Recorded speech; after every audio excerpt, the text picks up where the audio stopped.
This is an assortment of hand tools that I've restored over the years, and I've got a few more. But this is primarily the type of tools that I restore, and I'll just give you a little background on why I restored them. I hate to see tools like this neglected, and these were functioning tools, and I'm doing this to actually demonstrate to people that these old planes can be brought back to life and to a functioning state today. I'm Norman Perillo, a furniture designer and maker at Perillo Design and a woodworking educator, author at WoodSkills.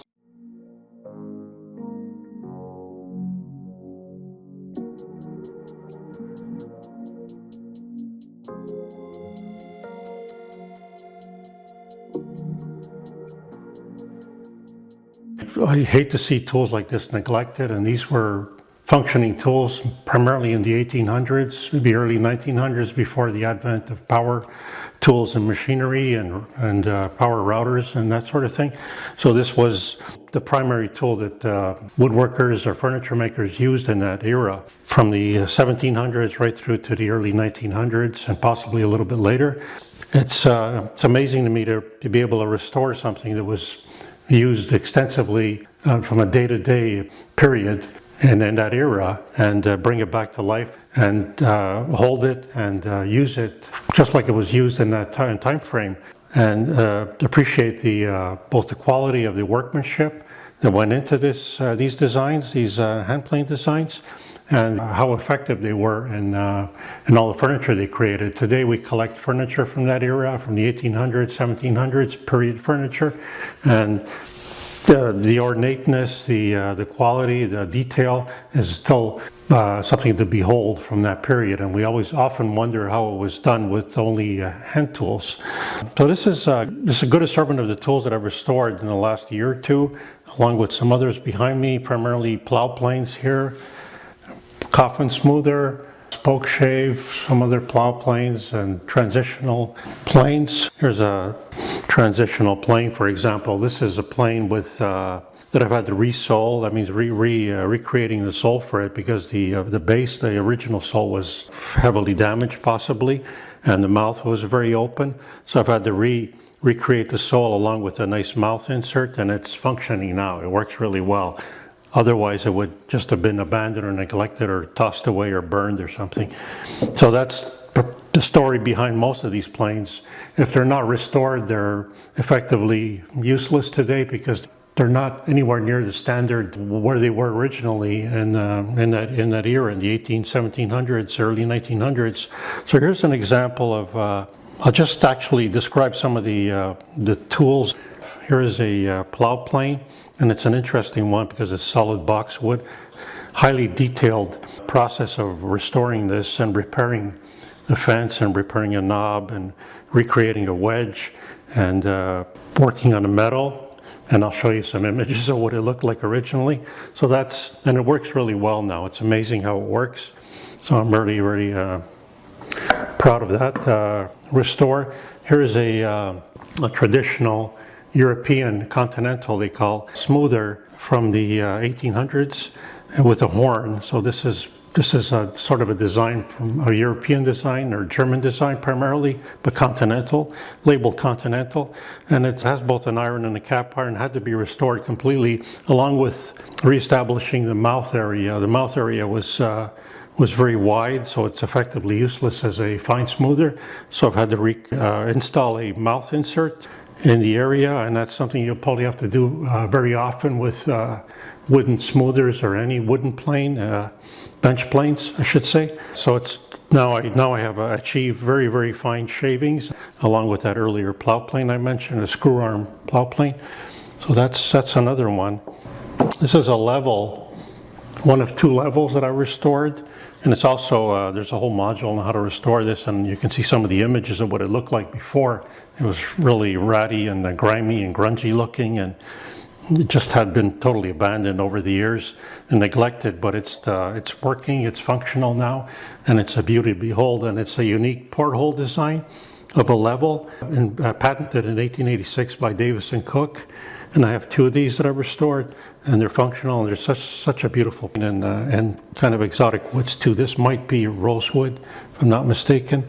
This is another restored that's actually It's a filister. It's a moving filister plane, actually. It's a filister, but moving filister. So it has a fence that adjusts left to right, and this widens or narrows the rabbet you're creating along the edge of a board, and it's skewed, so it works wetter, and it has a depth stop, a sliding depth stop. So you can see some before images of this and after images, and it works really well. So I've had to recreate some parts for it, remake some parts, fix some parts, and I'll document in the course itself, in that module, the whole process of what it looked like before and all the steps I went through, the very detailed steps.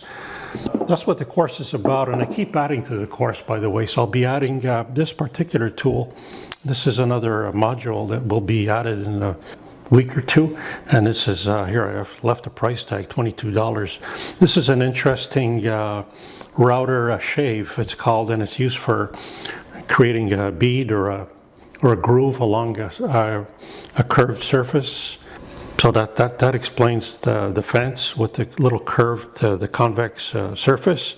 So that glides along, and it's a follower. So it glides along, and you can actually establish this bead or I think 1/8 or 3/16 groove in wood. Unlike any other tool, you might be able to do that with a router plane, but this is far more accurate because it's narrow. So I'll be restoring this one. It's kind of damaged. The base plate's damaged. The wedge is missing, and the iron needs work, and so does the handle. So, and this is another series of molding planes, a hollow one around, I should say. But this round is actually compound curve. It's both round and skewed, round in this orientation, and in length front to back also it's curved, so that's interesting, and I'll be restoring and making those functional. I also restore metal hand plane. So this is a Stanley 45 that I restored, and it's completely functional, and it works really well. So I alternate between both wood and metal planes in my work. So I'm primarily a furniture maker, but I like to dabble in a restoration of old tools, and I explain why.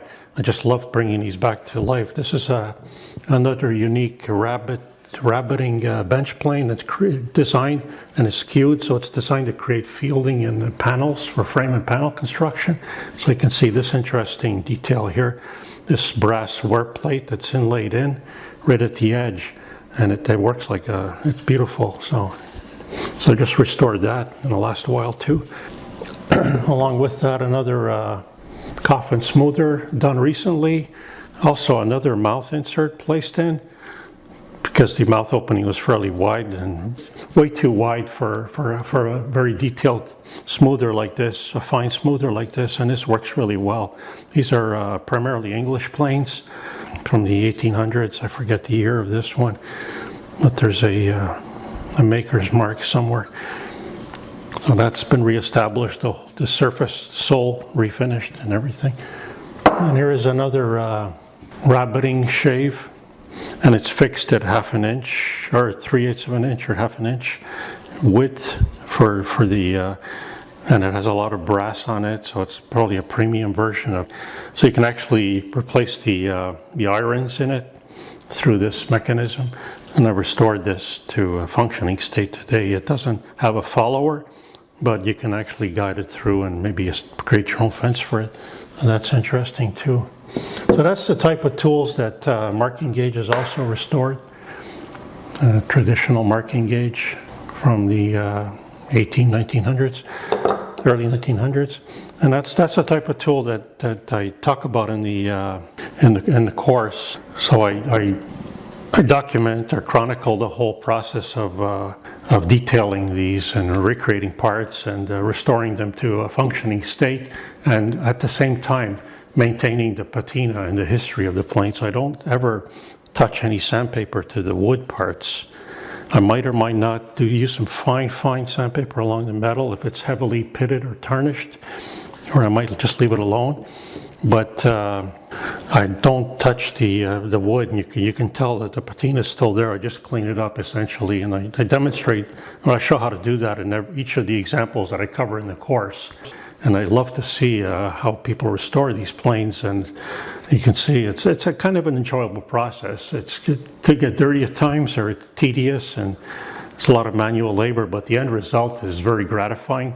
And once you've experienced, once you resharpened or rehoned the iron, and you experience something that's a craftsman worked with extensively in the 1800s or early 1900s or even 1700s, depending on the vintage of the plane, you'll be thoroughly amazed by and have a better understanding of how they created their fine furniture in those periods. So I'm hoping you enjoy the course, and if you have any feedback, please provide it, and I keep adding, like I mentioned, I keep adding modules to the course. So every time I restore something, I'll add modules. There should be about 5 modules now on different restorations, and I'll keep adding as I go along, or as I acquire more hand planes or hand tools to restore.